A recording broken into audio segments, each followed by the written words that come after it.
so that people can learn all about what an amazing nation this is and the kind of freedom it offers all of us, was that no matter what period of time you learned American history, you probably learned it wrong. If you read an article and there are no references to original sources, probably shouldn't believe what you're reading. The Culinary Libertarian Podcast, episode 48.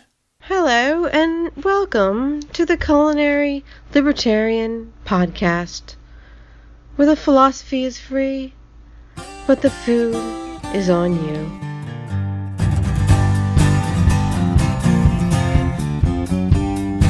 Hello, folks. Dan Reed here, the Culinary Libertarian. Welcome back to the podcast. Happy to have you here. Happy to be here. A few items first. Head over to the podcasts page, culinarylibertarian.com/podcasts, and follow me on the various social media buttons to support the show through social media by sharing the episodes of the show. The Facebook button links to my Eating Liberty Facebook group. That is where I ask questions of people for future guests, or post information about food rights, or just general discussions about food and recipes.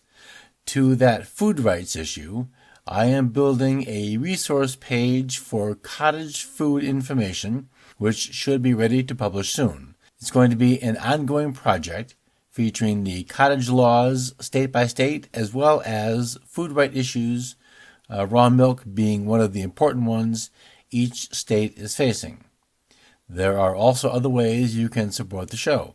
A few clicks of the mouse and some kind words in the form of a 5-star rating and a positive review on your favorite podcatcher alerts those platforms that there is engagement, and they should present that show to more people. Another way you can support the show is with donations through PayPal, Patreon, or Bitcoin, which are also linked on the podcasts page.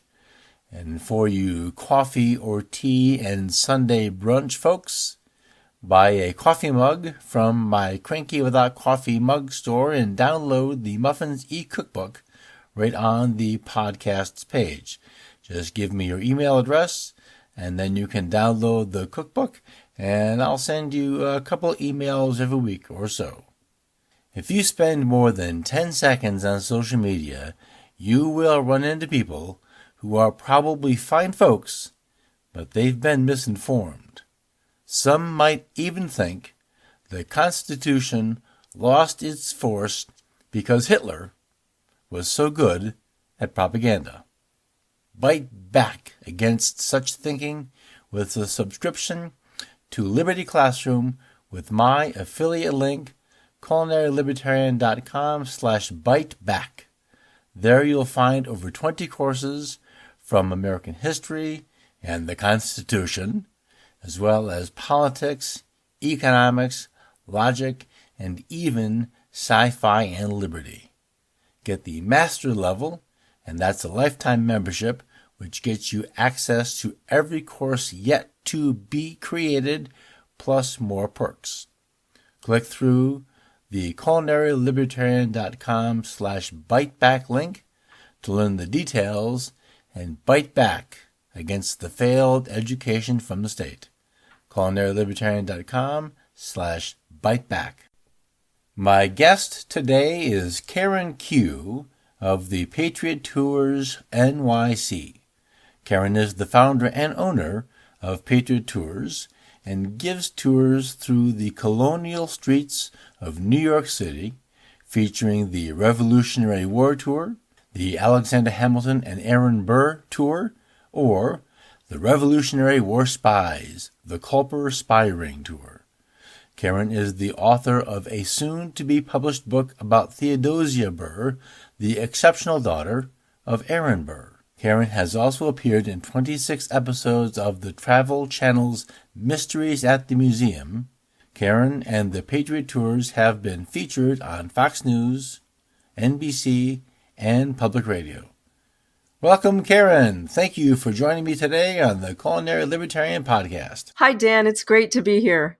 Well, I'm glad that you're here. We have exchanged IMs and this and that to make this all work out. And so I'm very excited. And so before we get into all of this, give us a little bit of background, what it is that you do and where you do it and how you got into this very interesting business. Sure. I'm a Revolutionary War historian based in New York City, and I study the time period of colonial America through the founding period, and especially the role New York City played in that.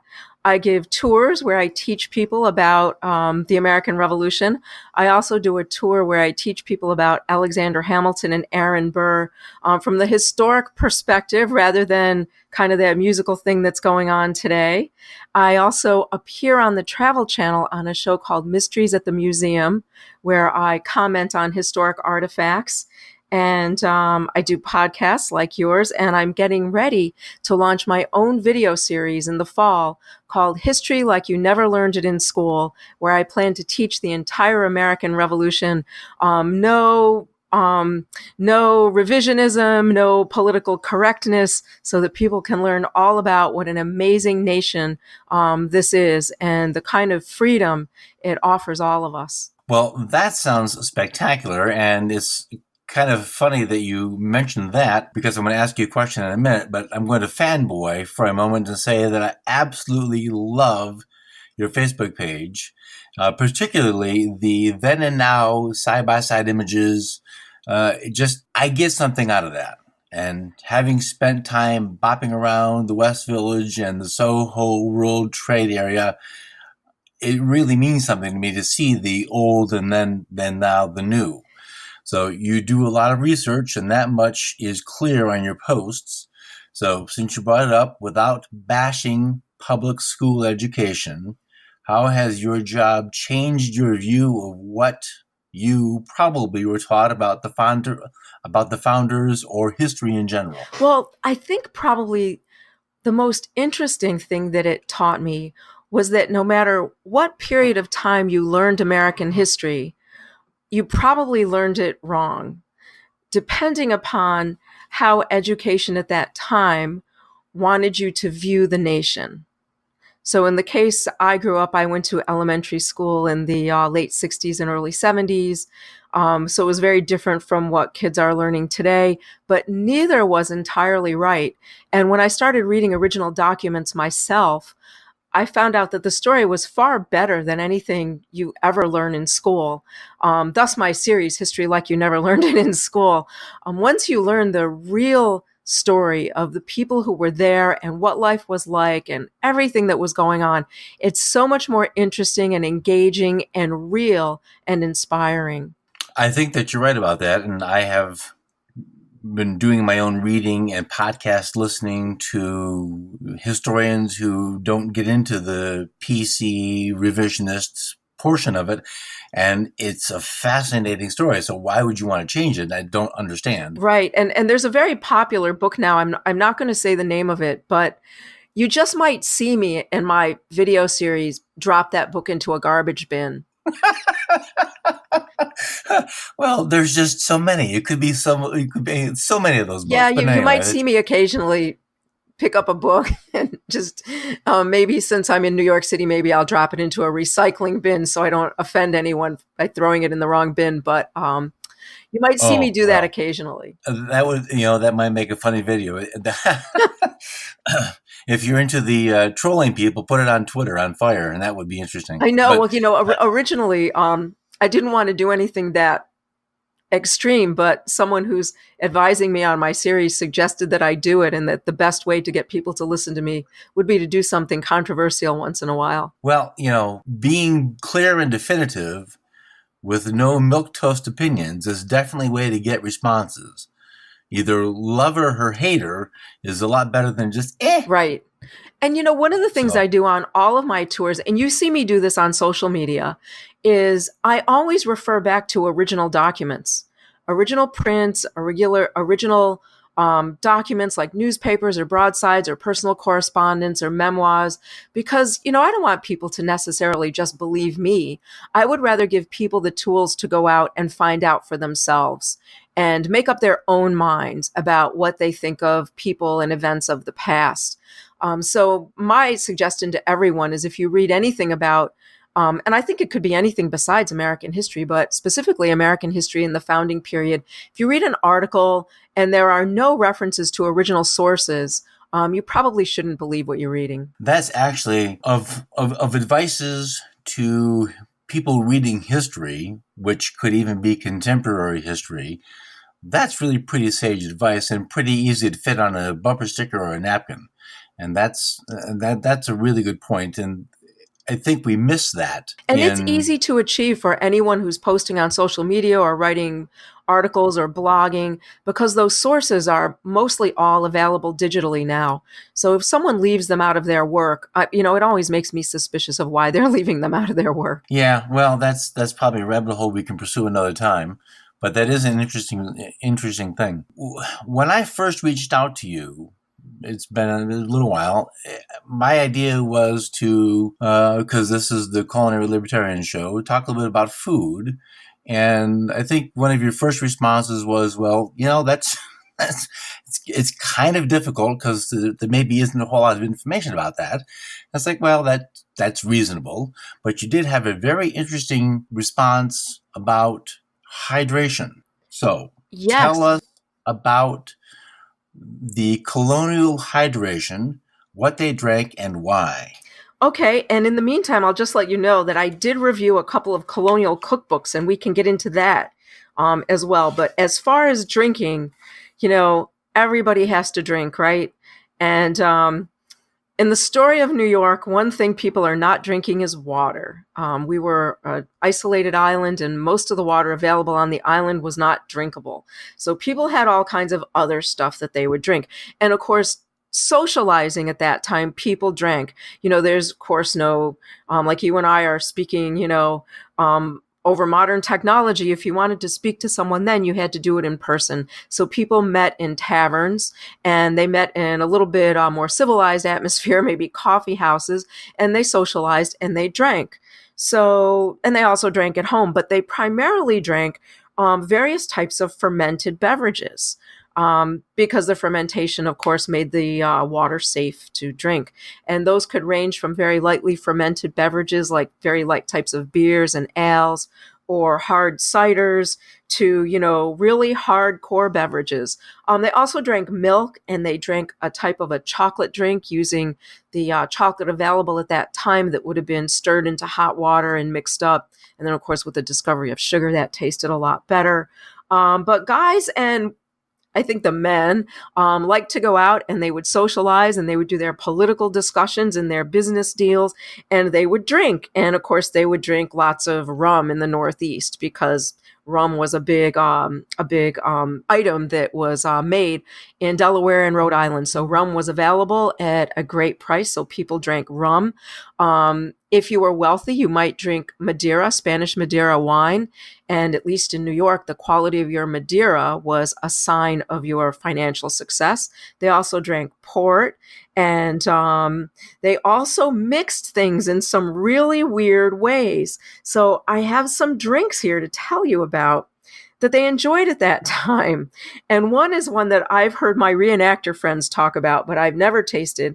It's something called Flip, Flip, and it's a mix of beer, rum, and molasses, eggs or cream. They would mix the whole thing up in a pitcher till it was really well mixed, and then they'd whip it into a froth by inserting a hot fire poker. Would put like a big froth on the top of it, and they would drink that. So there's one. They had something they called a stone fence, which was simply a mix of rum and hard cider. Something called... That sounds good. That sounds pretty good, right? Especially if you have a really good rum. Good cider. That sounds pretty good. Something called Rattle Skull, which is 3 or 4 ounces of hard liquor. Preference was rum or brandy. They would pour that into a pint of strong port wine and add some lime juice and nutmeg. So that must have been a killer. And the ladies, of course, would drink something similar to our sangria today. It didn't have fresh fruit in it. It was porter Madeira wine with some lemon juice and sugar and nutmeg. And of course, as I mentioned, all kinds of beers as well. So there was, quite an assortment of drinking. And I'm sure they mix that stuff into all kinds of things we don't even know about today, because you know how drinking goes. The more you drink, the more creative you kind of get with how you mix what you drink. True. I want to ask a question. So lemon and limes in 1770, either they were coming from somewhere or they were getting them out of Georgia or the Carolinas. So even still, there's some transportation involved and then a cost associated to that. But nutmeg, now that's a thing, and that's not domestic. So that's some serious travel. So that makes me think, and maybe this is another show, but getting into, I've done some reading on spice trade. Right. So cardamom and vanilla, and I mean, we get it from Mexico now, but initially either Madagascar or Tahiti, and then the whole Spice Islands thing. And that's a fascinating history. But now it sounds like we're talking not just about something that's easy to make. You can make mead, you make your own beer. But now we have an expensive ingredient. Yes. And, when you look through some of these recipes, you'll see nutmeg, cardamom, coriander. And for New York City, at least, it's not that unusual to see those available in the shops at the time. New York City is all about making money. And even in our colonial period, the guys in New York were trading all over the place with people maybe they shouldn't have been trading with under, the British Navigation Acts. But there was a lot of stuff available in New York from the Middle East and from Asia at that time. So in one of the cookbooks I looked at, there are even things like mulligatawny soup and different types of curry recipes because you could get those spices in New York City. Interesting. So you mentioned coffee at a coffee house. Yes. So I know a little bit about coffee. So we have coffee and water. So my question is, if the water isn't potable by itself, did simply boiling it for the coffee make it potable, or are we having rather curious coffee here? Yeah, they did a couple things. And they also, they call them coffee houses, which is interesting. But coffee wasn't the favored beverage. You can probably guess that the Asian tea was favored. But again, you need water for that. And it depended. You could boil the water, of course, or you could send someone north of New York City in what would be Midtown today, or maybe Greenwich Village today. And there were a whole system of freshwater streams and ponds that people would collect water from, freshwater streams. And there were people who went up and collected water as a living and brought it down and sold it. So, if you had a servant, you might send them up there to collect the water to be used. Well, and that sounds a little bit even like today. That's New York City's, used to be. One of the things it was famed for was its spectacular drinking water from the aqueduct up in wherever it is. That's right. And eventually that's what we do. We build an actual aqueduct that brings that water down from north of New York City, from up in the Hudson River Valley. Well, now that is interesting. So at the end, we're going to give links to those books, and all the show notes information will be at culinarylibertarian.com/48.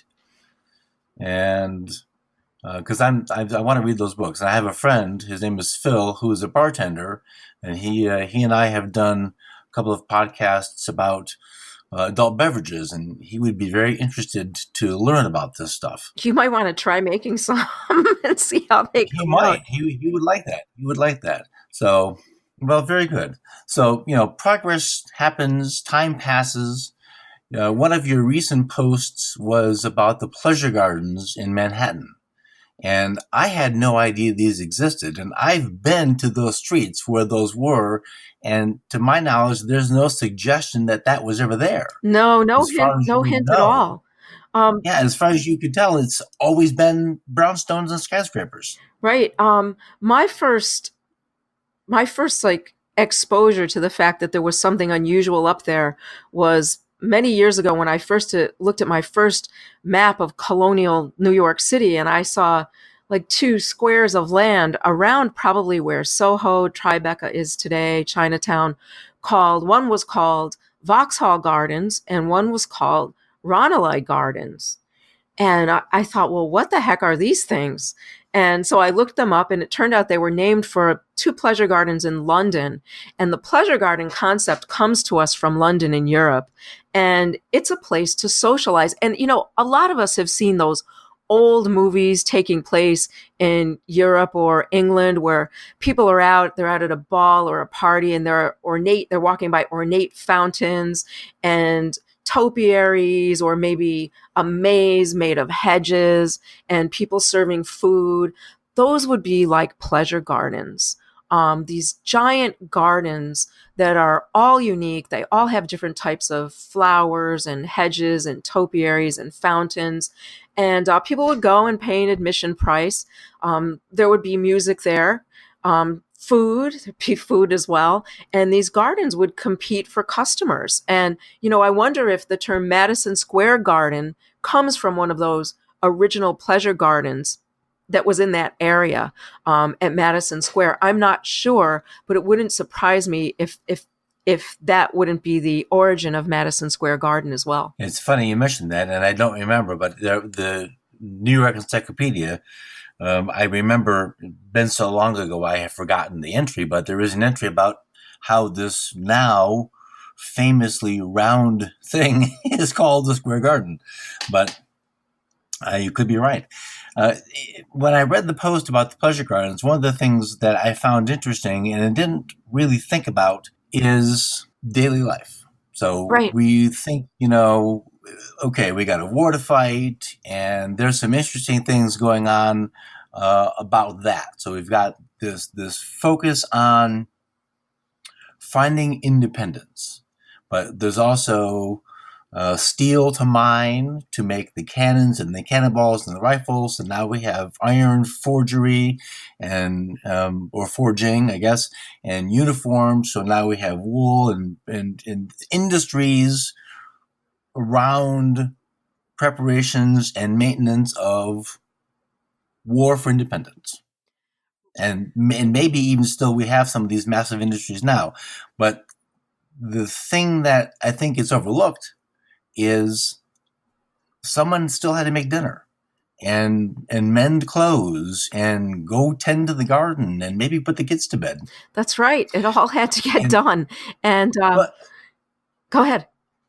Well, that's just, it seems easily overlooked because there doesn't, not all heroes wear capes, but we don't really think about who is home doing, feeding the dog and all this stuff that happens and washing the dishes. There's nothing glorious about that.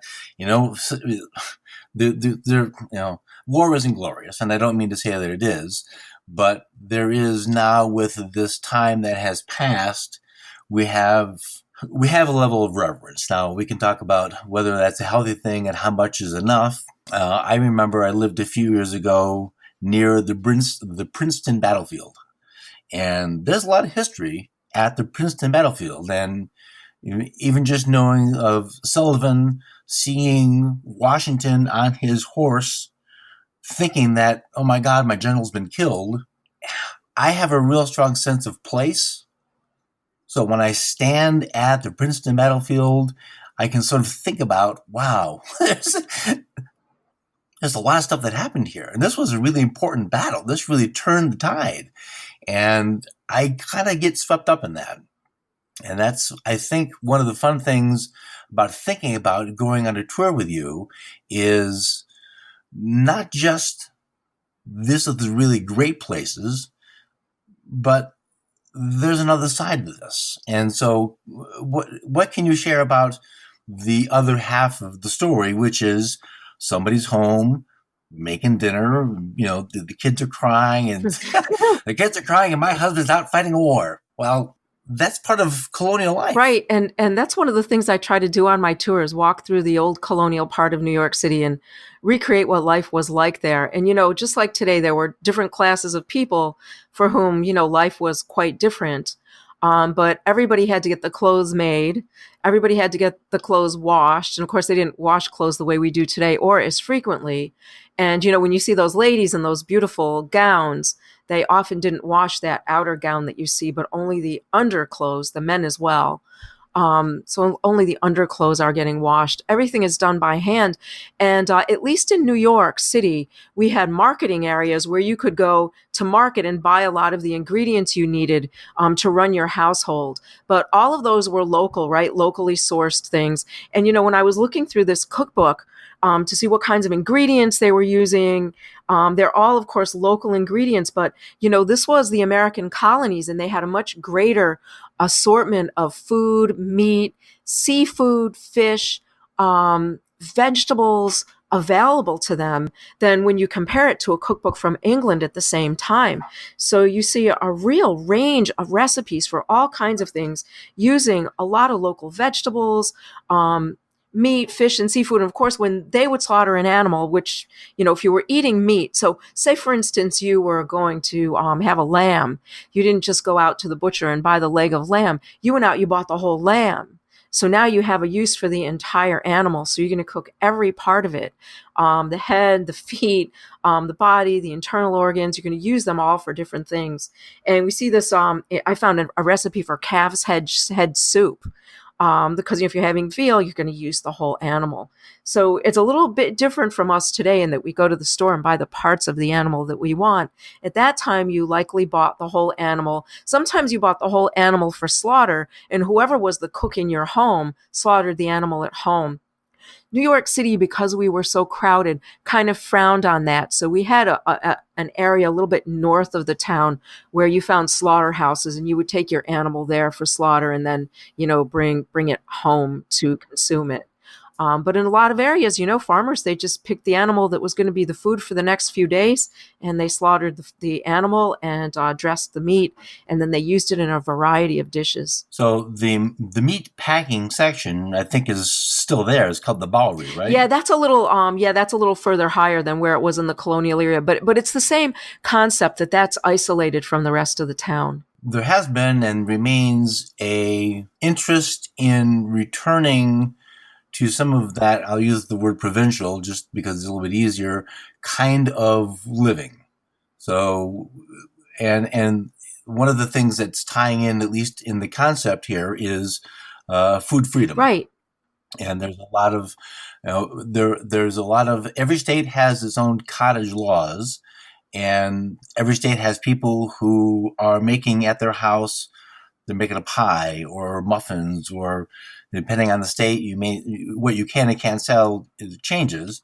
But the idea is that they're making these things, and you come to Sally's house and you buy a pie and you pay Sally, and you get a pie and she gets money and everyone's happy. Voluntary transaction, who cares? Well, it turns out government cares a lot, but that's another conversation. But also into finding, artisanal isn't the word, but finding local farmers. So buy locally, eat locally. So I think that they probably didn't eat meat with the frequency we do because meat's expensive and meat's perishable. And what are you going to do with it? So there is a focus, and I've talked to a few podcasts ago a Texas rancher who raises chickens, and it's the same idea. She's just this little is relative compared to, say, Tyson, but she's a little farmer just selling chickens to her neighbors. You can't buy them online. You can't buy them, 400 miles away. There's a return to more of the eating local. Right. And I think something that I see here still in New York City today that people did in the 1700s was to go out to the farmer's market. New York City was tiny, but it still was a city. And the farmers would go in and set up a booth, and they would sell their fruits and their vegetables, just like people in my neighborhood go to the local farmer's market on Saturday mornings. So it's a similar thing. And they would buy whatever was fresh and available and take it home and, add it to their meals. They also would have very big, especially in New York, were fish and seafood markets, as the waterways were plentiful. Lots of oysters. I find lots of recipes for oysters all different ways. So there's lots of oysters, there's shrimp, there's different types of fish. And, you would go to the market to your local, fisherman and see, what he had that day, lobsters, shrimp, whatever you liked, and you'd buy it and bring it home for that day's meal. If you have a servant, your servant probably would go out every day and do the shopping and buy what was fresh and bring it home. I have a wonderful recipe here on how to make a fresh salad, which tells, the cook to go out in the morning and pick the salad leaves nice and fresh and put them in a bowl of cold water until you're ready to use them. And then there's a lovely salad dressing here made with egg yolks and spices.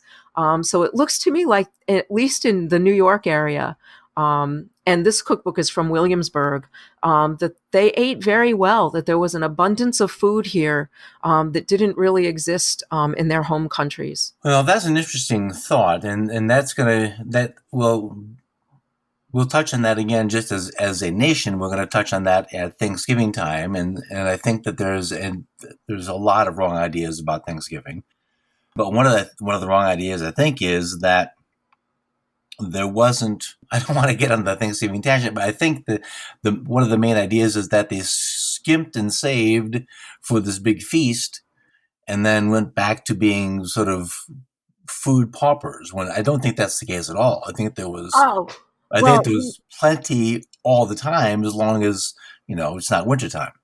Right. Well, if you're thinking about New England and the Puritan tradition in New England. The Puritan tradition was to eat as little as possible, right? Because the Puritans kind of like are denying various types of pleasure in life, seeing it sort of as bad. So the Puritans and some of the Quakers in Pennsylvania also kept to a very simple and sparse diet. The idea being that you should be hungry when it was time for every meal to come around. So there's a little bit of that going on, that even though it's all there and available, it's not necessarily good to take advantage of it. Coming from New York City, I don't see that the case. Everybody was eating and drinking who could, and enjoying as much as they could. So you don't see that kind of, what do you want to call it, like willing denial in places like New York or Williamsburg that you might have seen in New England or Pennsylvania. Right. The goings-ons in Manhattan, and perhaps maybe the most famous scoundrel, was Alexander Hamilton, and there's enough about him. He doesn't need any more attention. But one of the things, aside from having to make the food and do the things that are part of life, well, turns out that the colonial people were human beings in all ways. That's right. So there was some maybe less than becoming behavior amongst some of them, and so Al comes back as being maybe the most famous or infamous of them. But without getting too salacious, what kind is there? I know you've posted some of this information, but do we have a lot of this occurrence? Or just the famous people getting caught, or what's going on? I can tell you probably the most enduring and infamous rumor is about actually Hamilton's nemesis, Aaron Burr. And Aaron Burr, you probably know I just wrote a book about his daughter that'll be out next spring. And Aaron Burr, although he's a really interesting, incredible man to learn about, was a horrible womanizer. And his friends even said that this was one of the weakest points of his personality, was that he couldn't resist women anywhere. And as a result, there were people all over, wherever Burr traveled, who claimed their children were his, from Philadelphia when he was a senator to New York to around Albany. But the most infamous, probably Aaron Burr adultery story that's still around today, and I had someone ask me about it on a tour the other day, is whether or not he was the father of our 8th president, Martin Van Buren. And Martin Van Buren also happens to be the first president born in the United States of America. And he was born only a few miles from where Aaron Burr's only legitimate child, his daughter, Theodosia, was born. And he was born 6 months before Theodosia. And he was born in a town called Kinderhook, which is around our state capital today, Albany. And people in Kinderhook said they saw Burr around with Mrs. Van Buren all the time. And then suddenly she turns up and has this baby 9 months later. And this is probably one of the biggest enduring New York legends, is that, Burr was really Martin Van Buren's father. Oh, that is an interesting story. Is there any way how do you verify that? Well, I guess probably today you could do it with, DNA with ancestors or something. But that rumor stayed around a lot. And they didn't, that's probably a totally different podcast, but they did not view sex or sexual relationships at all in the way we do today. You can't just leave that hang. So how So how there's did they view them? so there's like there's brothels. The prostitution was not illegal at that time. Prostitution wasn't illegal in New York until I think like the 1890s, around there sometime, pretty late. So prostitution is a perfectly legal thing, and this is a way a woman who had no other way to support herself could support herself. And brothels were everywhere, and men frequented brothels. They had parties and food and drinking, and there's a lot of artwork that depicts brothel life at that time. And I think it was just expected in some way that men went to brothels. It again depended on the community and the town. Those that were more, Puritan or Presbyterian in their religious beliefs would have, or Quaker, would have frowned upon those behaviors, but not everyone in the colonies was. So somebody who, as I was reading, someone I like referred to it as a much more lusty time, and that, the beauty of women was, really really talked about and looked at in a much more sexual nature than we would say today, let's say in proper company. Well, now that is an interesting side of New York, or even in not just New York, but colonial life that I that I wouldn't have even anticipated. And I've recently been getting into clothing at that time, and I have a couple books here about very authentically how women dressed. And I looked at it and I said, no wonder Hamilton and Burr were such womanizers. The women looked gorgeous. They just looked gorgeous. The clothes just accented everything beautiful and curvy and attractive about them, as did the hairdos and the makeup. It was all very attractive, not as revealing as we have today, because everything was mostly covered up, but it was covered up in a way that was, I think, to men, very intriguing and attractive. It's probably somebody else's show, but that's a very interesting idea. And that's something that another thing I don't really think about is that, I mean, we see the pictures, and all I think is, oh my gosh, that looks so hot. I do too. But that it was designed also to be, well, frankly, visually appealing is something that I think jars us a little bit in our conception of our colonial forefathers. Right. And you mentioned the pleasure gardens. Of course, they would all dress up to go to these pleasure gardens. And depending on the period of time, the ladies would be in all kinds of wild attire. There was one time when, the hips were accented and there were little pillows you wore under your skirts that made your hips very wide. And then later in the 1700s, the butt was more attractive. So there were two pillows that went on your butt that made the rump look really big. And the dress had all of these ruffles and bows that would accentuate that, where the whole front of your body would be very flat until you got to the bust, which then would be accentuated in the front.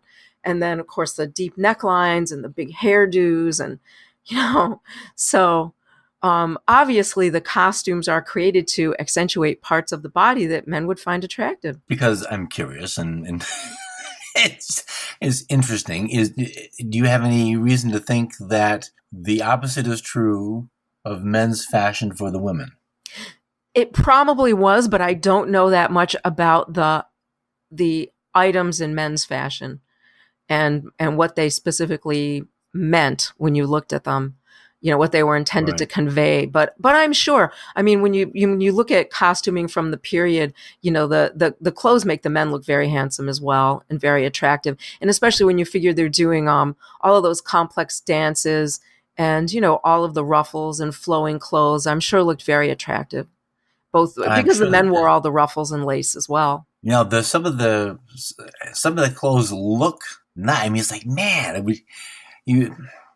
there's something about that, and I don't remember the word for tailor isn't the word, but there's just the haberdashery, maybe is it, but there's something about that look, Just the idea of being dressed so well. Right.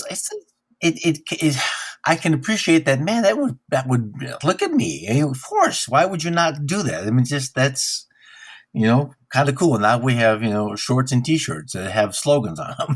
Right. And people at that time would have recognized, the type of fabric that the outer jacket was made of, and they would have recognized the type of lace or the pattern lace that maybe was showing out from under the sleeves for both the men and the women. And, all of those things they would have recognized as establishing, your place in society, how much you were able to afford. And by the way, both of our guys, Hamilton and Burr, spent a tremendous amount of money looking as wealthy as they could. And they both spent themselves into serious debt doing that. Well, Yeah. little has changed. Yeah. So that's an interesting part of their lives as well, where some of the guys who were extremely wealthy, like Hamilton's friend John Jay, was very understated in what he wore and what his home looked like. Where the guys who came from newer money, were much more interested in showing off their money by how they dressed and what was in their home and the food they served and the drinks they served. And in the case of those two guys, both of them really going into debt to do that. But there's also an age difference between Jay and Hamilton. Right. Jay is older than both guys. Jay's about a decade older. And he comes from very old New York money. So he's not going to feel as much of a need to establish his place in society because he's born into his place. Right. And the upstart Scotsman's trying to get in. And Burr's kind of trying to run away from his place. Burr. Karen, let me take a minute to tell the folks about another way to fill in the gaps of education. History is poorly taught in schools, but so too are the topics of economics, entrepreneurship, free markets, and how does money work. To fill that gap, father and author Connor Boyack created his Tuttle Twins series. Connor takes classic works like Bastiat's The Law, Griffin's The Creature from Jekyll Island, and Rand's Atlas Shrugged, and condenses the narrative into kid-friendly text, but keeps the spirit of the message. With 10 books currently in the series, the topics cover a wide range of important ideas schools simply do not address. And frankly, parents should want to be the ones teaching this material anyway. Now, Connor and the Tuttle Twins make that possible. Click through with my affiliate link, culinarylibertarian.com/TuttleTwins, and see the series for yourself. Check out the offer for companion materials perfect for homeschooling or fixing the errors from the state schools. Adults can get something from these books as well, and the illustrations help the kids see and hear the concepts. culinarylibertarian.com/TuttleTwins. Now, let's get back to the interview. Burr was the great evangelist Jonathan Edwards' grandson, and Burr is spending a lot of his time trying to, sever his ties to that strict Presbyterianism. That's a heavy yoke to bear. Yeah, and a lot of times when I mention that on the tour, people are just stunned. People who know who Jonathan Edwards was and know his role in history, kind of stunned to hear that Aaron Burr was his grandson. Yeah, it's a fascinating time. Yeah, it really is. And and the one thing you see, if you want to get back to food and drink a little bit, is you see this self-sufficiency, right, in the colonial period, where people came here, they didn't have a lot, and they had to exist when they got here. When they initially got here, a lot of the stuff they brought with them didn't grow, or the animals couldn't thrive, and their only source was to really befriend the local tribal people and learn how to grow things and learn what kind of animals to eat and learn how to hunt from them and to establish, a good relationship with them so that they could survive. And over time, they created a brand new world here, a new economy based on growing these new types of foods and creating new types of drinks. And then they start selling these to each other. And you might know that in the Caribbean, they only grew sugar and some tobacco. So that's an opportunity for the northern colonies to sell all of the things they grow and make up here to those Caribbean islands. So that's an economic opening for them that they take advantage of. And we create our own little economy over here in order to survive. And everybody participates in that, rather than from them farmers growing and selling their food to people who are sewing and making clothes or making shoes or making furniture, or, Paul Revere, we all know him from, his engraving of the Boston Massacre, but he made silver. He made some fine and Oh, beautiful silver.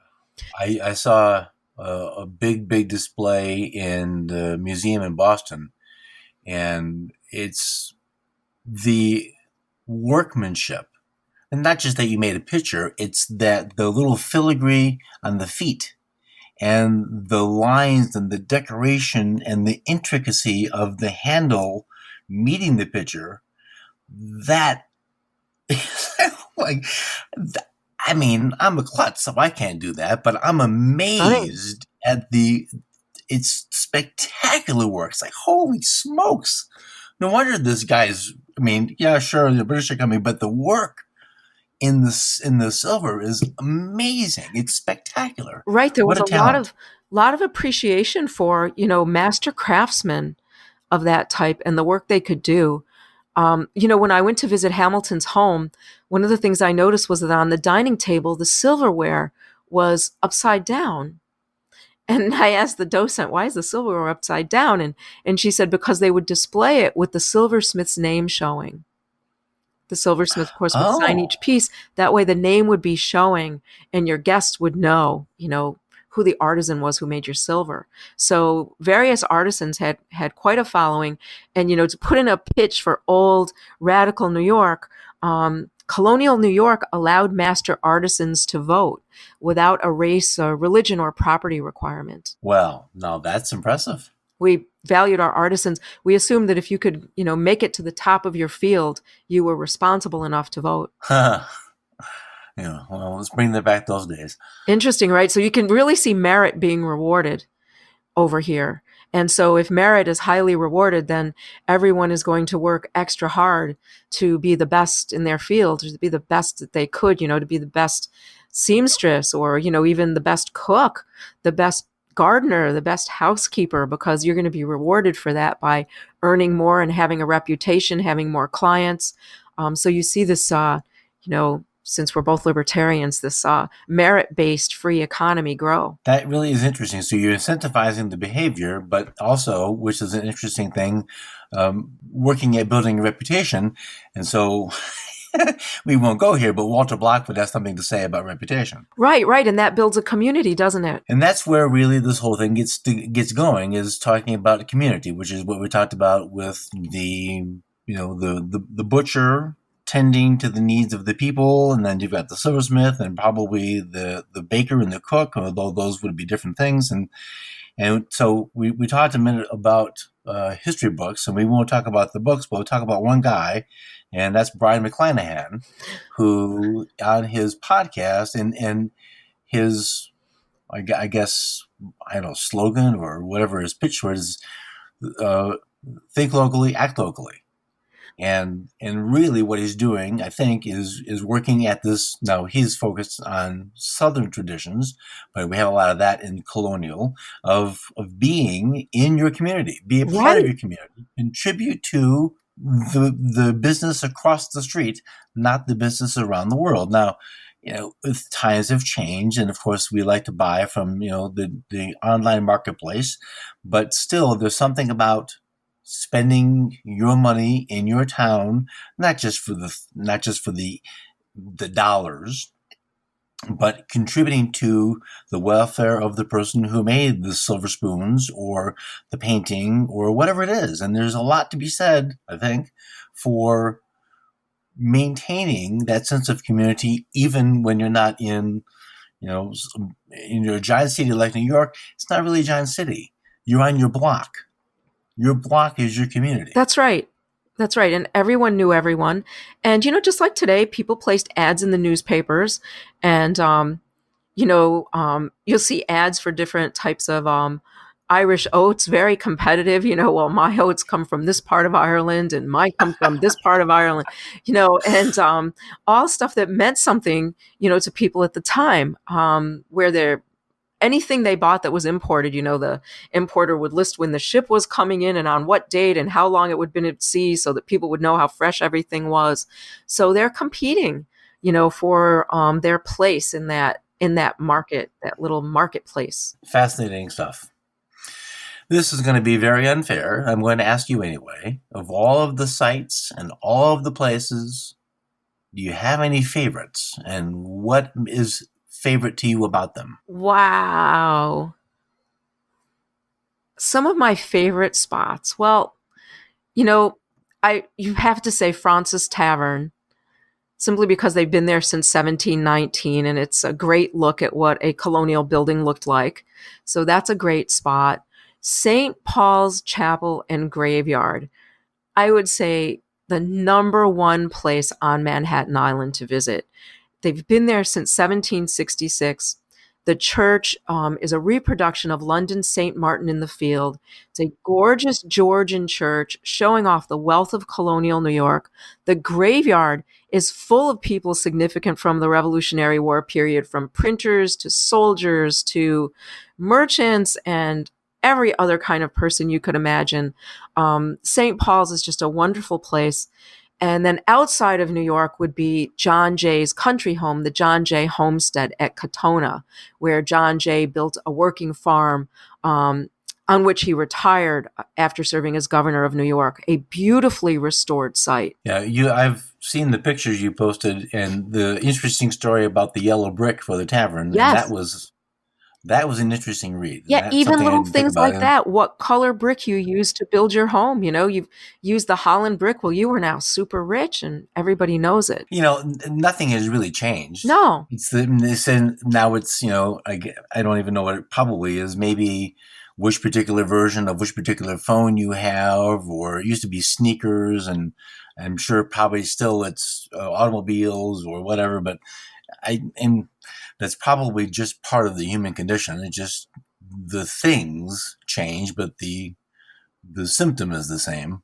Right. And I think that that's really the way to get people interested in prior time periods, is to talk about the people themselves. And then today people can relate and say, wow, they weren't so different than we are. I talk a lot on my tour about all the name calling that went on, the insult flying, how much they would love Twitter, things like that, because they were just like us. They just lived at a different time with different tools available to them. Well, so let me ask you, and this is you mentioned your customers. So is there such a thing as are you getting a wide demographic, or are you getting more or less a certain age group? And since they're paying for it, I assume they're coming with some level of engagement because they paid. But do you find that they're really interested in learning about this? I do. And I find each tour attracts a different type of people. So the Revolutionary War tour has a broader attraction. And I get people from, around the world for that, from in America across the political spectrum. And I get all age groups, and you're going to laugh here, except millennials. So I get kids up through teens, and then I get a big absence in age group, and then people from their late 30s on. If there's somebody in that, millennial group, it's kind of stunning to see them on the tour. And if they are on the tour, it's because for some reason they love American history, and they're kind of rare in that respect. My Hamilton and Burr tour, though, attracts a lot of women and their daughters, their teen and young daughters, kind of like tween daughters, because they've seen the musical.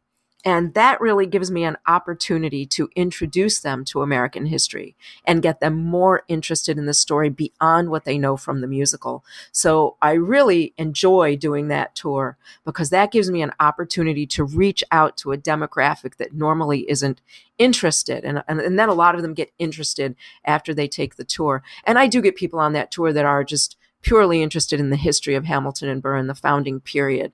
So I get kind of different people on each of those tours, and try to try to kind of make the tour something that will, hook them into continuing to follow me on social media or subscribe to my newsletter, but to keep them engaged with these stories about American history. Do you have, so it's a kind of a two-part question. Do you have, is there one person on every tour and you can see that the light goes on and their eyes change? And then do you get feedback 6 months, a year later, I've been immersed in this since I've taken your tour and I can't believe I didn't know all this? I get all those things. And I try to watch. I don't do large tours. So my maximum number during the week is 15 people, and on Saturdays is 20. So I don't do large tours because I like to be able to watch everyone as I'm presenting and see how they're responding. So by about 20 minutes into the tour, hopefully I have everybody engaged and making some eye contact with me, so that by the end of the tour, they've really gelled as a group and they're laughing at the funny stories and they're having a really good time. And, they're spellbound by the more, stories about the war and is the war coming through, and the more thrilling stories. But I try to add stuff to the tour that appeals to everybody, so that by the end they've become a real group and they're interacting with each other and with me, just having a great, totally immersive historical experience. That's very cool. How long is the average tour? They're 2.5 hours. Nice. Well, that's a great day. And they don't go very far. So I do get a lot of elderly people on the tour who are very capable of doing the whole tour, because the town was not even a square mile in size. So, we can do the whole town easily without a lot of walking. Yeah, that's cool. This is just for funsies, and I'm just interested because I watched this with my oldest 12-year-old daughter the other day because it was a safe movie, but fun. How many times do you get asked, is National Treasure real? When it first came out, a lot of times. Not so much anymore, but I think the funniest National Treasure experience I ever had was, that takes place at Trinity Church, which is down at Wall Street. Right. And there's a massive graveyard there, and it's up on a hill. And I was doing some research in the graveyard, and I saw a woman behind Trinity Church, down on the lower level where the street is, kind of trying all of these weird little doors that open up under the graveyard. There's a stone wall there with these mysterious doors in it. And she couldn't get any of the doors open. And she made her way up to the graveyard, and she walked up to me and she says, "Do you know how you can get, into those catacombs under the church where they found all that treasure?" And really seriously, I looked at her and I said, I really don't know, but I'm sure if you go into the church and you ask some of the, security guards in the church, that they'll be able to help you. So that was one of my weirdest experiences, that someone really thought those catacombs were there and you could go down there and look at them. I don't know if that's funny or sad. I mean, the only thing under there is the Lexington Avenue subway line, which goes right under the church. Well, that's not very thrilling. All right. So I'm going to ask you some food questions, which have nothing to do with your tour, but these are going to be kind of fun, short answer questions. Okay. Of the 5 flavors, sweet, salty, sour, bitter, and umami, which one do you enjoy the most? Oh, salt. I hate to admit it. There's nothing wrong with salt. Sodium is vital for your life. What is your favorite food? Oh my gosh. My favorite food. That is really hard because I love to cook and I love food. Wow. My favorite food, something that I can't make myself, which is really high quality sushi. Ah, okay. What's your least favorite food? Oh, my least favorite food is something I just won't eat at all. Lamb or goat. Oh, that's interesting, since we talked about goat butchering or lamb butchering. What gets you excited? About food? Whatever, pick. Trying a cuisine I've never tried before. What turns you off? Something common that I ate all the time growing up. What sound do you love? I think probably the wind blowing through the trees and plants and greenery. It's a good sound. What sound do you hate? Any type of screeching. In the wrong city. What is your favorite food indulgence? Oh, that was definitely some really good juicy fruit dipped in really decadent milk chocolate. I like your answer. Yep. For people in New York or planning a vacation trip, and I think, actually a little surprised to hear you tell me that they come from around the world, how can they contact you to book a tour, and how can they follow you on social media? Great. Well, patriottoursnyc.com. And you can find me on social media as Patriot Tours NYC. Excellent. And I'm already there following all that, but I will put links to those things up. Again, the show notes is going to be culinarylibertarian.com/48. And when we're done, send me, if you would, are the books you found available for purchase, or are they online to view? You can find them at a place called archive.org. So I'll post the links to archive.org. Okay.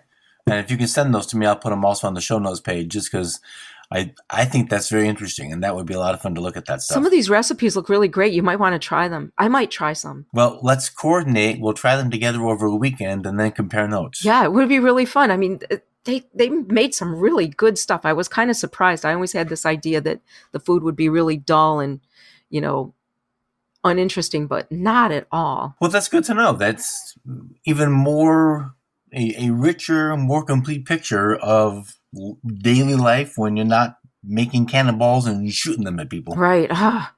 Or sewing your clothes, doing the laundry, cleaning the floors, emptying the chamber pots, right? Ooh, yeah. Geez, I didn't think about that part. Ugh. Well, it's a dirty job, quite literally, but someone's got to do it. Now we do that with our cats, and we think we're cosmopolitan. That's funny. Well, Karen, thank you so much. I appreciate your patience with things that no one knows about, but it was a hiccup getting here, but we worked it all out. Yeah, thanks for inviting me. It's been great. Fascinating. I've commented on your Facebook page that back when I was working in Manhattan, the history wasn't the thing I concerned myself with. I was working in Tribeca at a very posh restaurant. So the only thing I could think about was getting back the next day and getting home, and history was not on my radar, but I'm feeling a great personal sense of loss at not knowing this was there. And I'm so making up for my missed New York education one Facebook page at a time. Well, thanks for following, Dan. And, the next time you're in New York City, make sure you call me. Oh, that's definitely going to happen. Absolutely. You got it. All right. Well, again, thank you so much. Thank you. Bye-bye. Bye. All right, folks. That's going to do it. I'll have a link to the Williamsburg book Karen mentioned on the show notes page, as well as a link to the Colonial drinks. Karen mentioned the Brian McClanahan book, How Alexander Hamilton Screwed Up America. I'll have a link to that book up, but also a link to Brian's McClanahan Academy course based on that book.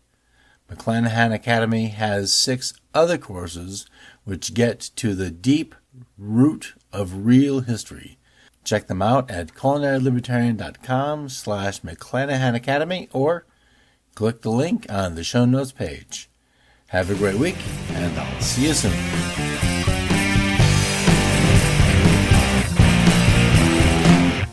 Music for the Culinary Libertarian podcast is provided by Matthew Bankert at mattbankert.com. You talked about laundering of clothes. Right. And I was thinking, maybe I don't understand bathing in colonial times, but I don't think everyone took baths every day. No. Maybe that's not true. So I would imagine in the middle of New York or in the middle of Washington or Philadelphia, in that tiny room for the Continental Congress, it might have been really ripe in there. It could have been. And amazingly, we were cleaner over here than they were in England or Europe. So there's something to be said about that. People did what we would call like the sponge bath with a basin of water and would, bathe themselves. And, taking a big bath was a big deal. You had to heat all the water, put it in this big tub. And People did do that, but it was a big production. And I was just learning that women didn't wash their hair with water. They used a combination of a pomade made with fats and oils and powder to clean their hair, and that they actually had very healthy and clean hair, that this took everything, all of the dirt and grime and everything out of their hair and their scalp. So I was just reading about that a few days ago. So that's how people cared for their hair.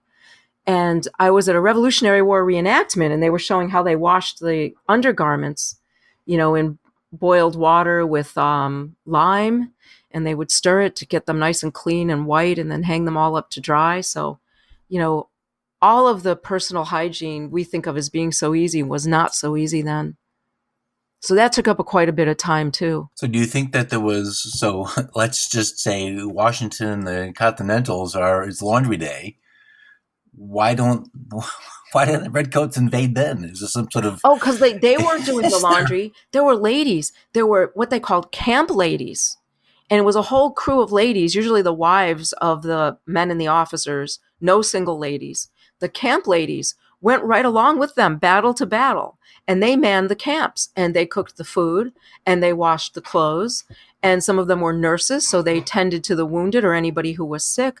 So there's a whole culture of camp ladies at that time who go along to each one of Washington's camps. So they're all there too. So it's not just men. All the women there are women there too. We went, when we lived in Jersey, we went to Rockingham to see, which was Washington's last headquarters before the war ended. He was only there for 2 months. But we took a little tour and saw it was a nice, it was kind of an impressive place, and they had a lot to say.